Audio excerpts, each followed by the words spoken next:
Olá, boa noite.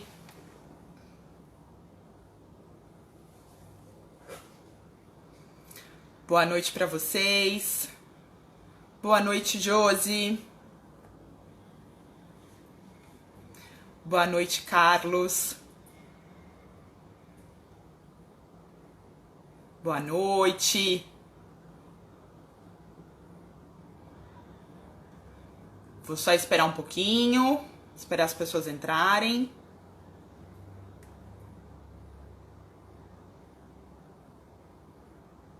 Legal. Gente, meu nome é Thaís Trevisan, eu sou voluntária e uma das organizadoras do Startup Weekend Academy 2020. Se você ainda não fez a sua inscrição, depois dessa live, clica no link aqui em cima, faz a sua inscrição.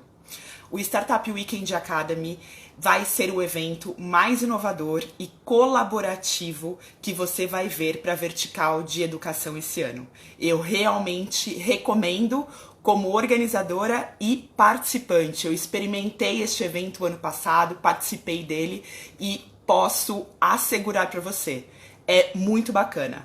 Mesmo no formato digital, a gente está preparando algo muito especial para vocês. Bom, e na nossa série de lives, hoje a gente vai falar um pouquinho sobre histórias de sucesso e aprendizados das startups que estão incubadas na Ativa Incubadora. E para falar sobre o assunto, eu vou chamar o Carlos Faustino. Ele é gestor do núcleo Criativa da Ativa Incubadora. Quer saber mais sobre o que isso significa? Eu também. Deixa eu chamar o Carlos aqui, só um momentinho.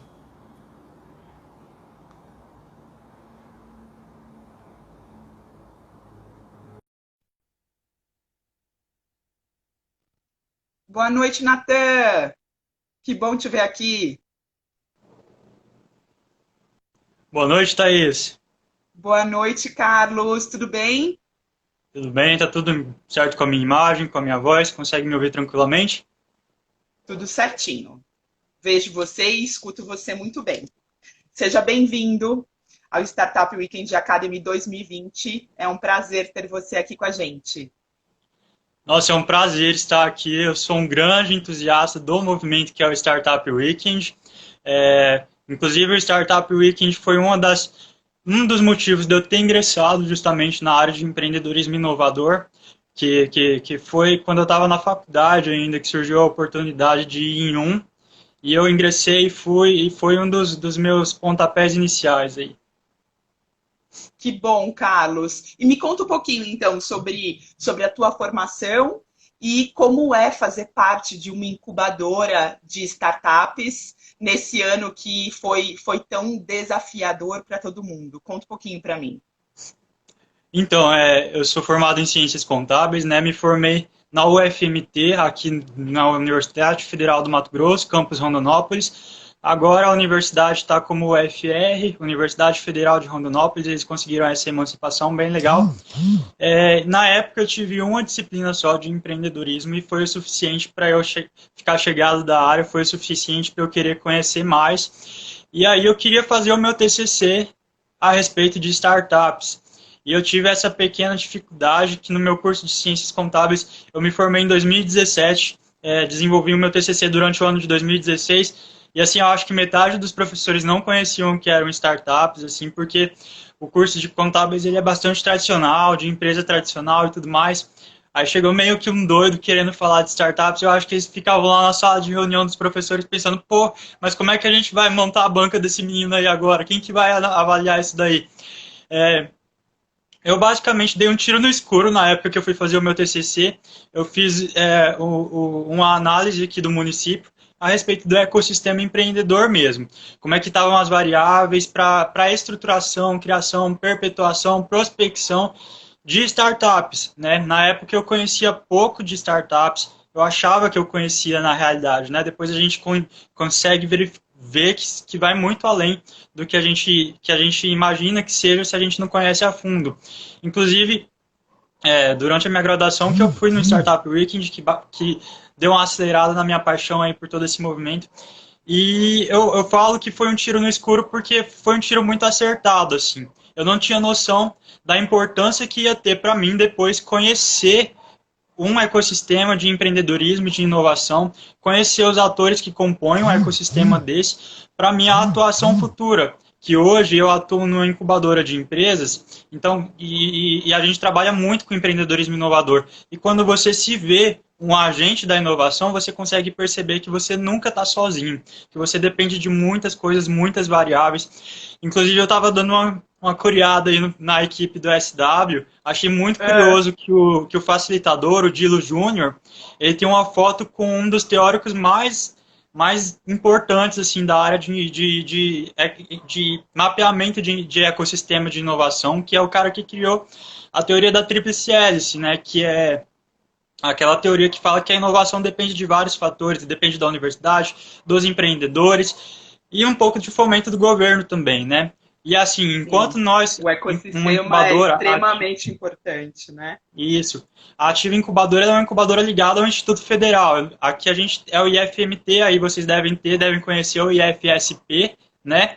Então a gente é ligado à instituição de ensino. Então a gente, mais do que as incubadoras normais, a gente conhece o nosso papel na Tríplice Hélice, no ecossistema de empreendedorismo e inovação, que é prospectar esse conhecimento que é gerado dentro das instituições de ensino e deixar o que é desenvolvido ali à disposição da sociedade. Como que isso acontece? Através do empreendedorismo, né?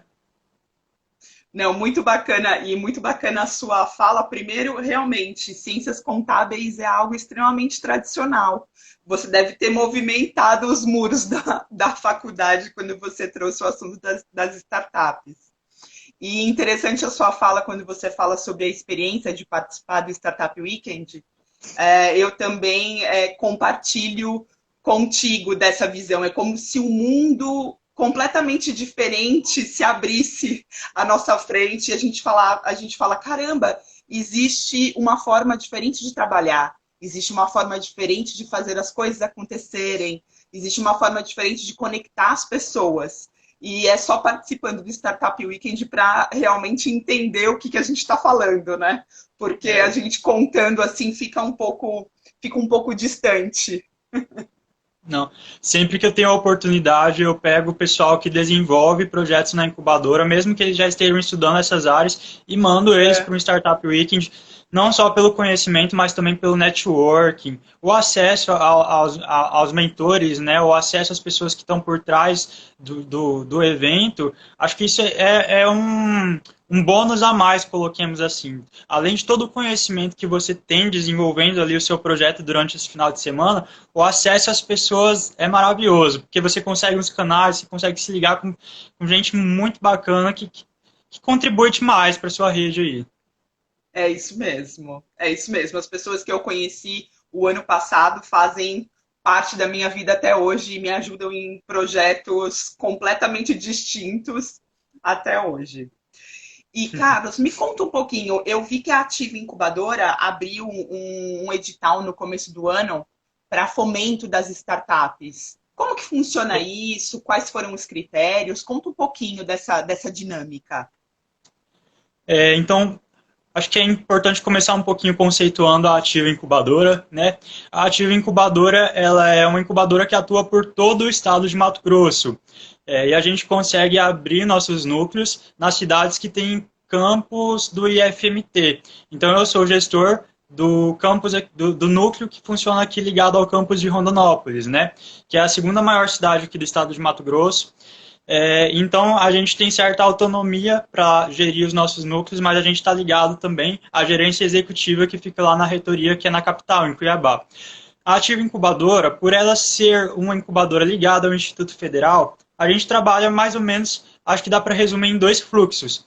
Tem o externo para interno, que a gente abraça os empreendedores, a gente abraça as empresas e aí a gente trabalha com pré-incubação, com incubação e para ajudar realmente a melhor estruturar esses modelos de negócio, a identificar, diagnosticar fraquezas, oportunidades, forças que essas empresas podem trabalhar, né? E também tem o fluxo interno para externo, que é o que a gente chama quando a gente pega os projetos dos alunos, e aí o IFMT ele desenvolve muito projeto, é muito bacana trabalhar com isso, de extensão, de pesquisa, de ensino, ou projetos inovadores independentes mesmo, e aí a gente traz eles para a incubadora para aplicar justamente a inovação, o empreendedorismo, monetizar esses projetos, porque a gente acredita que são projetos que eles têm que estar em acesso, têm que ter acesso a o que eles desenvolvem, a sociedade tem que ter um acesso. Então, quando você consegue monetizar isso, quando você consegue incubar isso e apresentar na forma de um empreendimento, você pega essas soluções que estão sendo desenvolvidas através de pesquisa, através de extensão nos institutos e consegue deixar elas mais acessíveis, né? E aí entra a importância de um bom modelo de negócio, de uma boa modelagem de negócio, para conseguir que esse projeto ele se sustente, porque o projeto de pesquisa, o projeto de extensão, eles têm um prazo de validade, digamos assim, ele tem um período de execução, mas a partir do momento que a gente incuba eles, que a gente consegue transformar eles num modelo de negócio que seja sustentável, que seja escalável também, né? A gente vai descobrir que as startups elas estão muito ligadas à questão da escalabilidade, a gente consegue com que esse projeto funcione a longo prazo e com mais impacto, porque ele consegue crescer mais, justamente porque ele consegue se sustentar e se escalar financeiramente, né? Então, esses editais da Ativa Incubadora, eles eram nesses dois fluxos, a gente abraçava os empreendedores da comunidade interna, da comunidade externa, e também trabalhava com os alunos nos projetos deles para incubar e transformar em modelos de negócios. Na Ativa Incubadora, a gente tem uma atuação muito forte com o empreendedorismo universitário também, que é o que a gente chama de empresas juniores. E, recentemente, os nossos editais eles foram lançados antes da pandemia, né? Quando a pandemia começou, um dos nossos núcleos também lançou um edital para diagnosticar, acho que eles tinham 10 vagas, as empresas que tinham áreas que seriam mais fortemente afetadas pela pandemia e incubar essas empresas que tinham essa fragilidade, para garantir que nesse momento de pandemia elas conseguiriam se manter estável e conseguir continuar crescendo e se sustentando mesmo durante a pandemia. Então eles fizeram essa metodologia de diagnóstico e incubaram 10 empresas que eles identificaram que estavam bem ameaçadas pela pandemia, né? Então esse também foi um foco nosso aí durante a adaptação dos editais, né, que eles foram lançados antes da pandemia, e a gente adaptou eles aí. Então, basicamente, a gente trabalha com esses fluxos aí através desses editais. E essas startups, elas estão localizadas em Rondonópolis? Ou você tem startups que estão localizadas em outros estados, outras cidades? Como funciona? A Ativa Incubadora agora a gente se adaptou e está conseguindo abraçar empresas de outras regiões também. Atualmente a gente tem, se eu não me engano, são 48 startups no total da Ativa Incubadora. Eu acompanho de perto 10 delas e todas essas 10 são aqui de Rondonópolis. Mas eu estou acompanhando elas à distância, mas elas são aqui locais mesmo. Mas a gente também abraça algumas startups de fora, até de outros estados. Entendi. E super interessante essa mudança que você colocou. Então, abraçar as startups que estavam no momento ali de fragilidade por conta da pandemia e apoiá-las nesse processo tão desafiador, vamos dizer assim. E quais são as startups que hoje estão incubadas na Ativa Incubadora? Existem algumas verticais específicas? Conta um pouquinho. Então, verticais específicas a gente não estabelece, mas a gente tenta priorizar startups que sejam das áreas dos cursos que a gente possui nos nossos campi, né? Então, aqui em Rondonópolis eu tenho os cursos técnico em alimentos, técnico em secretariado, técnico em informática e técnico em química. E tem cursos superiores também de tecnologia, em análise e desenvolvimento de sistemas e de ciências. Então, verticais não tem, mas a gente tenta priorizar as startups que sejam dessa área justamente para conseguir fazer a integração com os profissionais que estão disponíveis nos institutos federais. Mas uma coisa que está pesando bastante para a gente tem tentado considerar, a gente tem um plano de ação nessa área, inclusive, que são os negócios de impacto, né? Os negócios de impacto é um termo que não está tão amplamente conhecido para quem não é da área. São aqueles negócios que possuem impacto social ou ambiental e que focam principalmente em algum dos Objetivos de Desenvolvimento Sustentável da ONU, né, que a gente tem lá a Agenda 2030 da ONU, que estabeleceu Tá. 17 metas e tudo mais. Tem a erradicação da pobreza, a questão de deixar a educação mais acessível, e aí a gente pode até entrar em um dos pontos da SW Academy, né? Tem a questão de igualdade de gênero, energia limpa e sustentável. Então, verticais não tem, mas a gente também tem um plano de ação para negócio de impacto. Então, a gente pretende trabalhar muito amplamente com negócio de impacto. Aqui, esse ano, eu tenho dois negócios de impacto que eu gosto muito. Um é o Vocação. As meninas, elas são bem novas, assim, elas surgiram com esse anseio social de querer tirar. Inclusive, eu estava dando uma pesquisada e você também tem um projeto de orientação vocacional, parece, né? O delas Tenho. dá para fazer um benchmarking, dá para vocês conversarem depois, trocar uma ideia, quem sabe, elas que estão iniciando aí. Elas Vamos, têm essa vamos ideia de, conversar. né? Elas, assim, o problema que elas identificaram, quando a gente fala de startup, a gente tem que amar o problema, né? Aí é estranho, mas amar o problema, mas a gente tem que, quando a gente fala em amar o problema, é conhecer a fundo aquele problema ali, tudo que ele causa, quais são as consequências, o que está ligado a ele. Então, o problema que elas identificaram é um problema delas mesmas, assim. Elas são três meninas, né?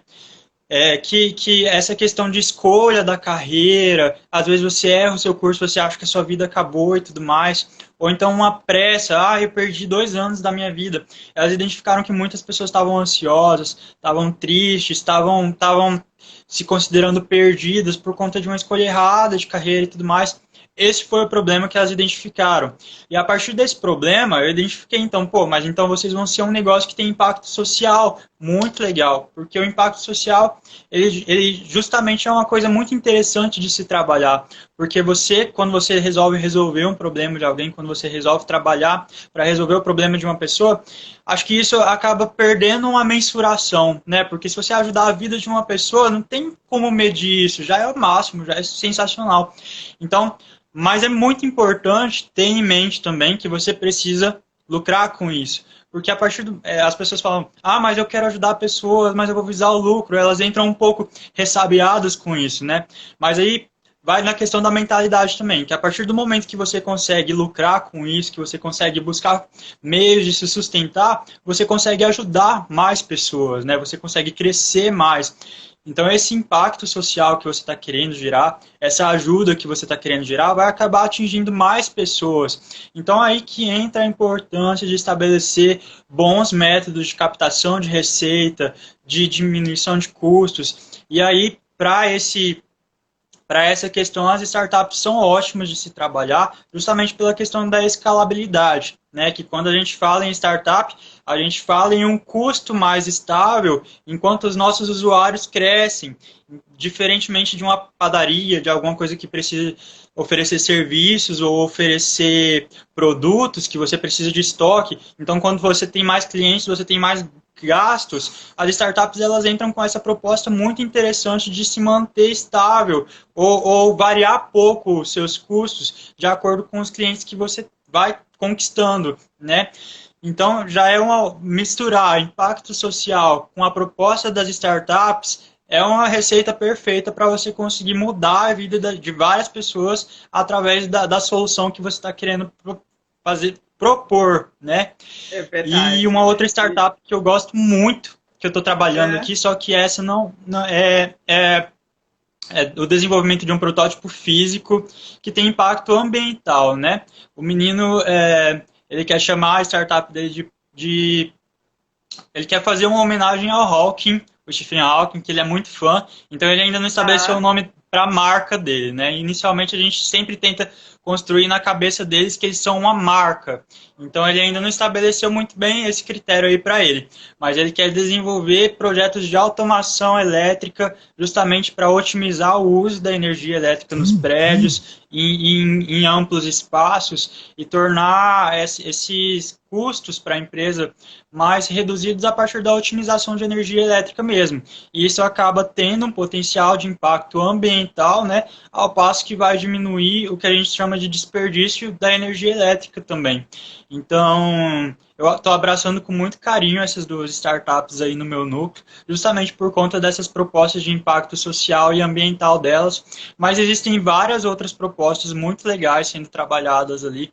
Tenho muito carinho por cada uma delas e as equipes estão se mostrando sensacionais aí mesmo, apesar do mundo como está, né, apesar da pandemia e de tudo que vem causado, as equipes estão desenvolvendo um ótimo trabalho.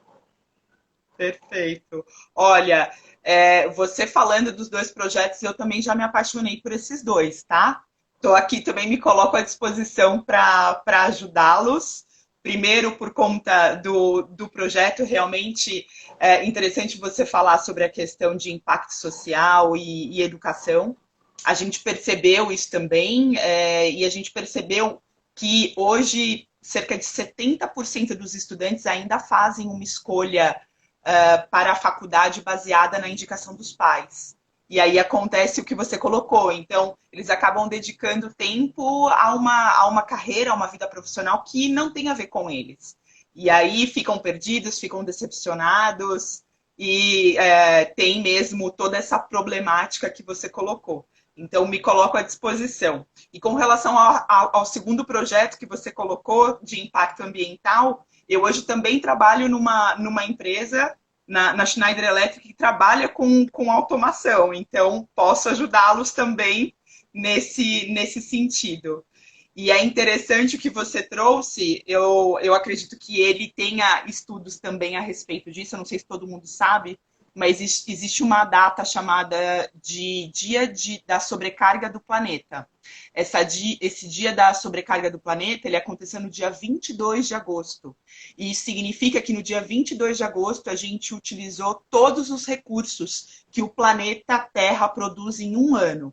Ou seja, a gente utiliza praticamente um planeta ponto 4 durante todo o ano. Então, a gente usa muito mais do que o planeta consegue recuperar. Então, também sou apaixonada por esses dois temas, me coloco aqui à disposição, vamos conversar, Carlos. E aí, aproveitando que você trouxe essas duas questões, então, um projeto que tem um impacto social muito legal, o outro que tem uma visão aí para um impacto ambiental importante. Quais foram os desafios que vocês enfrentaram em 2020? O que você gostaria de destacar aqui hoje?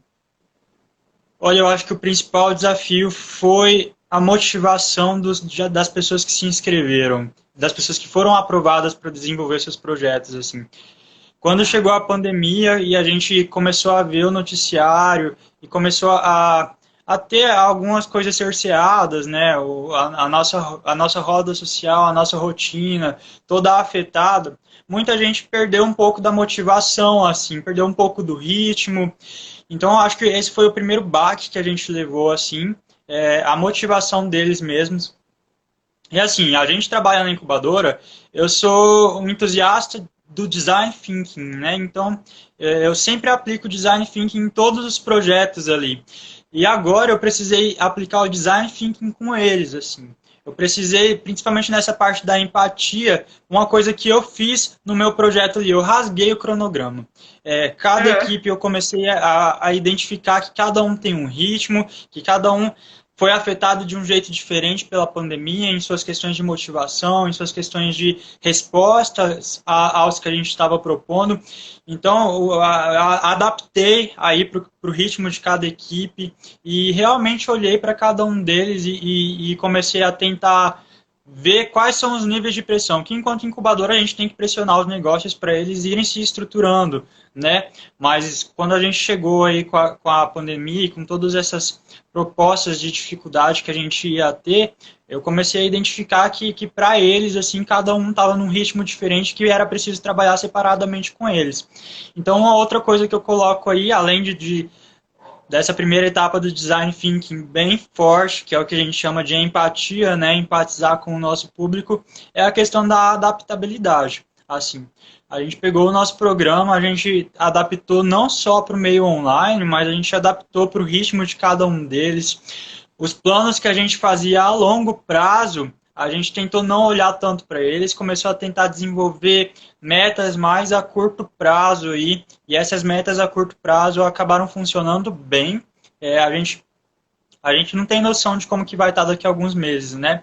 A vacina está chegando, a pandemia está se estabilizando, não dá para a gente ter uma noção tão assertiva a respeito disso. Então, o que a gente fez foi estabelecer os planos a mais curto prazo. Assim, a gente pegar a nossa matriz SWOT, né, que é as fraquezas, as forças, as oportunidades, as ameaças, a gente sempre tenta fazer ela a curto prazo e a longo prazo a gente começou a desenvolver todas essas coisas só a um curto prazo, metas a curto prazo.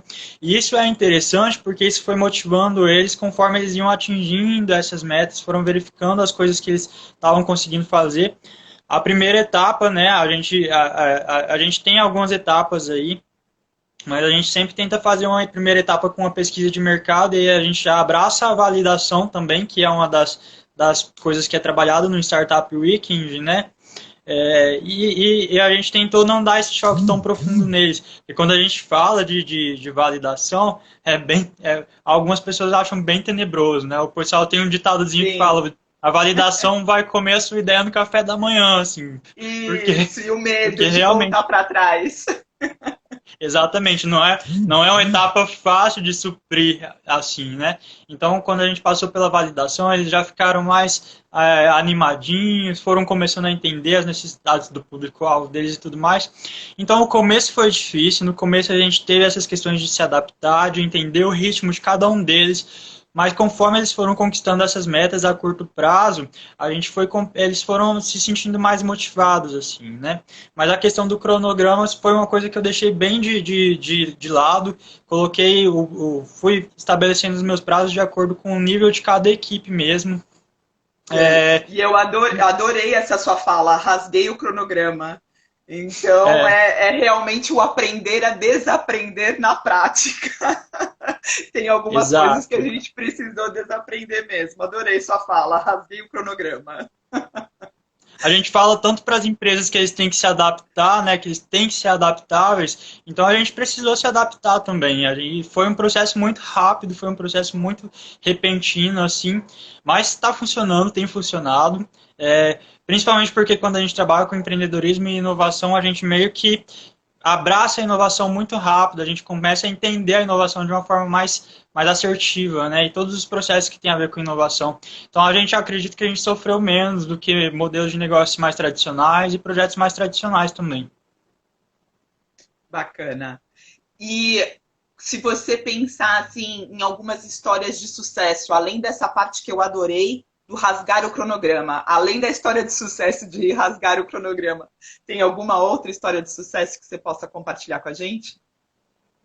Olha, uma coisa que eu percebi no começo e que agora a gente já está superando e está indo muito bem é a questão das equipes, né? Porque eu falo que eu trabalho com inovação, mas eu sou bem tradicional em algumas coisas. Eu gosto de uma sala com pessoas, com as mesas, com papel ali, para virar para fulano e falar, tá, mas fala você agora, fala você, para garantir que está todo mundo entendendo o processo, que está todo mundo compreendendo, participando, crescendo junto. Aí, a partir do momento que a gente estava online, era complicado saber se estava todo mundo participando, porque eles entregavam as metas, assim, nas reuniões alguns falavam, outros não, e a gente não se sente tão à vontade para virar para ele falar igual a gente sente pessoalmente, né? Fala você agora, ou então, vamos desenhar aqui, fazer aquele riscão ali. Mas aí acho que uma coisa que a gente trabalhou bem foi associar a nossa pré-incubação online a ferramentas que estavam disponíveis já, ferramentas online. Outras foram otimizadas aí, entenderam que a pandemia era uma oportunidade para otimizar o que elas ofereciam e aproveitaram esse momento, e outras foram surgindo também, né? Então a gente começou a utilizar bastante o Miro, o Google Drive, então virou lei, porque o Google Drive, assim, você consegue ver quem que alterou o quê, é a terra do Google Drive. O Google Drive garante a participação justamente de todo mundo. Então, eu acho que um dos sucessos que eu posso colocar aí é que a gente superou isso. Hoje a gente consegue fazer, com o uso dessas ferramentas, a participação igual de todos eles e garantir esse crescimento contínuo, mesmo estando separados, mesmo cada um estando no seu canto, né? Uma outra coisa que eu coloco como história de sucesso aí é justamente aquele nosso projeto que foi do Núcleo Dinâmica, de abraçar as empresas que estavam mais fragilizadas, que estavam mais correndo risco e fazer esse diagnóstico delas, para garantir que elas sobreviveriam ao pior período que estava ali, né? Porque várias Perfeito. empresas assim, pegando pela área de atuação delas, elas são afetadas de forma diferente. Então, a gente tem aquelas que foram afetadas mais, aquelas que foram afetadas menos, e principalmente os pequenos negócios, né? Quando a gente fala de incubadora, a gente fala do pequeno empreendedor, a gente fala das pequenas empresas. Então, a gente conseguiu compreender mais o nosso papel em relação a isso, de abraçar os pequenos empreendedores. E a gente conseguiu descobrir através de ampliar mais, através de olhar mais, através de buscar soluções para esses pequenos negócios, várias iniciativas justamente de pequenos negócios que agora a gente pode continuar utilizando, mesmo depois que acabar a pandemia, né? Então, foi uma coisa que a pandemia trouxe e agregou para a gente de uma maneira mais satisfatória, de uma maneira melhor.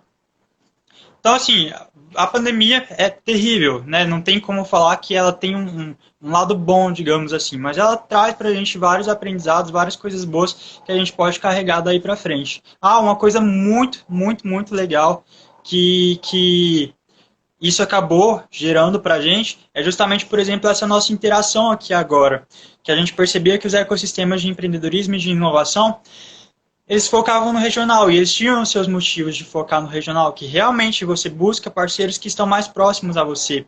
Mas agora, a gente, por exemplo, tem um projeto de meetups online, todo mês a gente desenvolve um meetup online, e a gente está conseguindo trazer alguns nomes nacionais, a gente já trouxe o pessoal lá de Florianópolis, a gente já pegou o pessoal de São Paulo, e até para a nossa pré-incubação mesmo, a etapa de branding, que foi uma das que a gente inicia para os projetos começarem a tirar essa imagem de que eles são projetos e compreender que eles são empresas, que eles são marcas, a gente põe o branding lá no começo.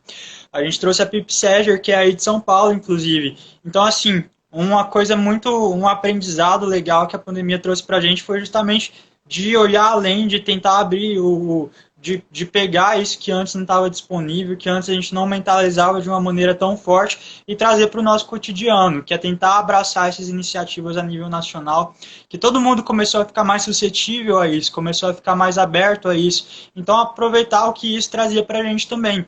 Até mesmo os eventos online, que antes davam muito trabalho para ir e tudo mais, agora estão mais acessíveis. E todo esse conhecimento, ele não perde a qualidade quando ele é online, né? Então, o fato de estar mais acessível é uma coisa que é um dos benefícios que a gente tem de toda essa situação aí. Agora mesmo as pessoas que são aqui do Mato Grosso, que estão se inscrevendo no startup, vão poder trabalhar com essa vertical educação, que aqui ainda não tinha sido desenvolvida. Então, pega, por exemplo, o SW Academy Online, é aí uma oportunidade, uma coisa legal que a situação trouxe pra gente.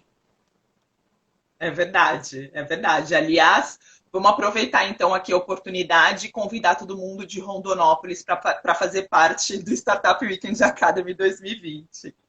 Com certeza. E você falou muito sobre, então olhando para frente.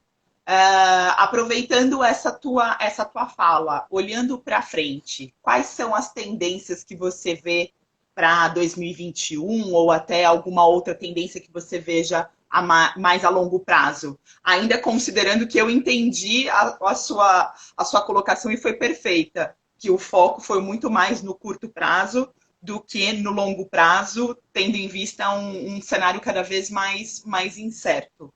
Mas compartilha Exato. com a gente um pouquinho do que você vê pela frente. Olha, a primeira tendência que eu enxergo é acabar com papel, cara. Papel realmente não está funcionando mais. A gente já trabalhava com assinatura digital aqui, com um sistema que tinha assinatura digital, só que a gente não tinha tantos modelos de documentos. Eu acho que de março para cá, praticamente triplicou os modelos de documentos, contratos de pré-incubação, os contratos de incubação, tá tudo com assinatura digital. E eu verifiquei, realmente tem sido um movimento bastante amplo, e as empresas estão digitalizando tudo que era de papel para evitar esse deslocamento, e que isso trouxe, né? Começou com uma dificuldade que as pessoas não podiam se aglomerar ao redor daquele papel, as pessoas não podiam sair de casa, a empresa estava fechada. E depois elas começaram a perceber, pô, mas isso aqui realmente foi uma coisa boa, a gente parou de gastar milhões com papel, cara. Empresas grandes perceberam isso. E é uma coisa boa para o meio ambiente também, né? Então eu acho que essa questão do papel, eu mesmo achei o máximo, porque ficou muito mais organizado você trabalhar com documentos digitais e muito mais simples, mais fácil. Você precisa da assinatura da pessoa, a pessoa abre em 15 minutos, consegue assinar, já não depende mais dela estar se deslocando, pegar a agenda para ver quando que ela podia assinar aquilo ali. Então, eu acho que cada vez mais empresas vão estar procurando o que acontecia com papel, o que acontecia com reunião, transformar nesses módulos mais digitais e mais virtuais aí. A questão de adaptabilidade também e agilidade a respostas, né? A questão do curto prazo tem muito a ver com a agilidade que você dá para responder ao que chegou para você, né? Quando a gente, eu gosto muito de trabalhar com a análise SWOT, porque, por exemplo, na nossa análise SWOT ali, quando eu estava tendo essa pandemia lá na China e estava chegando em outros países, a gente já colocou ali nas ameaças que essa pandemia podia chegar no Brasil. Então a gente já estava não estávamos preparados num nível tão intenso, né? Mas Não. a gente já estava parcialmente preparado aí para buscar algumas soluções caso chegassem aqui. E a questão da virtualização de todas as coisas que fossem possíveis foi uma solução, né? Então eu acho que a virtualização de tudo que for possível é uma tendência. A tecnologia está cada vez mais presente aí no seu negócio. Não importa se o seu negócio é tradicional, não importa se o seu negócio é uma farmácia, uma padaria, um supermercado, a tecnologia vai estar cada vez mais presente. Inclusive, tinha uma farmácia, que é a farmácia que fica do lado da minha academia. E é a única onde eu gosto de comprar protetor solar, porque eu compro um protetor solar gigante, imenso, e é difícil de achar em outros lugares da cidade, só acho lá. E por incrível que pareça, é a única farmácia na cidade que não fazia delivery. Aí eu ficava, pô, mas sacanagem, a farmácia que eu preciso é a que não faz entrega. Aí, recentemente, eu precisei ir lá para comprar o protetor solar e eles tinham colocado um cartaz enorme na parede, assim, estamos fazendo delivery. Então, assim, eles entenderam, eles compreenderam essa necessidade, né? Então, eu acho que essa tendência de virtualizar, de se tornar mais acessível, sem ser com um intermédio que seja de forma pessoal, é uma tendência, até porque uma outra tendência das pessoas é ficarem mais cautelosas. Mesmo que a gente tenha a vacina, mesmo que a gente tenha o controle da pandemia, as pessoas estão cautelosas com sair de casa, com ir para os lugares, com ficar em lugares fechados e tudo mais. A gente tem pessoas que não estão tão cautelosas assim, mas a gente tem uma boa parte da população que continua bastante com receio desses ambientes. Então, a outra tendência é justamente isso, as pessoas estão mais cuidadosas. Inclusive, as pessoas mais cuidadosas também são as responsáveis por essa virtualização de tudo ter aumentado. Você pega as fintechs, que são essas empresas, startups, que oferecem soluções nas áreas financeiras, o tanto que elas cresceram, cara, durante a pandemia. E é justamente porque dinheiro é uma das coisas que mais circula. Então, o dinheiro estava sendo uma das principais ameaças, assim. E não tem como você lavar dinheiro, fica difícil você passar um álcool ali no dinheiro e tudo mais. Então você pega o tanto que essas fintechs explodiram durante a pandemia, justamente porque elas aproveitam de uma virtualização de uma das coisas que foram mais afetadas, que circula, que transmite. Então, assim, a virtualização de todas as coisas, a adaptabilidade, a agilidade para as respostas e prever sempre que a partir daqui para frente as pessoas estão mais cautelosas com essas questões de realmente estar evitando essas situações que possam oferecer riscos para elas, né? Perfeito, Carlos, perfeito. Gente, para quem não sabe, o Carlos Faustino ele vai ser um dos nossos mentores durante o Startup Weekend Academy. Então ele vai estar lá para apoiar, para compartilhar todas essas dicas com as equipes participantes. Carlos, eu vou finalizar aqui a nossa live, agradecer a tua participação em nome de todos os organizadores do Startup Weekend Academy. Novamente, para quem não fez a inscrição, o evento acontece de 16 a 18 de outubro. Acabando essa live, clica no link aqui em cima do perfil, faz a sua inscrição. E para a gente fechar, Carlos, o melhor dessa pandemia, Tem alguma coisa que você acha que vale a pena você destacar? Que você gostaria de destacar? Cara, o melhor da pandemia, sem dúvida, são as conexões. Eu poder me conectar com pessoas como vocês que estão aí tão distantes. E você acabou de falar que você se bateu com os projetos que eu estou desenvolvendo aqui. Então, daqui para frente, a gente pode trabalhar junto, cara. Então, eu acho que o melhor da pandemia é justamente essas conexões. Eu estar podendo contribuir para o Startup Weekend Academy. Não basta o Startup Weekend ser um evento, ser um movimento que eu gosto tanto. Tem essa vertical de educação, que é uma vertical que eu sou apaixonado. Então, assim, acho que o melhor realmente é estar possibilitando essas conexões aí. E eu deixo também esse convite. Gente, participem de um Startup Weekend, participem dessa vertente de educação. Eu sou apaixonado pelo Startup Weekend, não é à toa. Já participei de um, já organizei um, agora eu vou estar mentorando um. E sempre que eu tiver a oportunidade de estar conectado com esse movimento, que é o Startup Weekend, eu vou estar, porque vale a pena demais. Então, eu acho que o melhor da pandemia é isso, é estar possibilitando gerar essas conexões. É verdade, você tem toda a razão. E lembrando para todo mundo que esse evento é um evento totalmente voluntário, então é realmente a força dessas conexões do empreendedorismo que faz esse evento acontecer. Vai acontecer no formato online esse ano, mas a gente está preparando um formato e coisas muito legais. Vocês não vão se arrepender de participar do formato online. Carlos, muitíssimo obrigada. Novamente, em nome de todos os organizadores, agradeço a tua participação, foi muito rico o nosso bate-papo de hoje. E vamos falar sim, tenho interesse nos dois projetos que você comentou, posso ajudar. Eu que agradeço, um prazer estar aqui com vocês, viu? Obrigada, Carlos. Boa noite para você. A Boa gente noite, se até vê então mais. em outubro. Tchau, tchau, até mais. Tchau, gente. Boa noite. Tchau, tchau.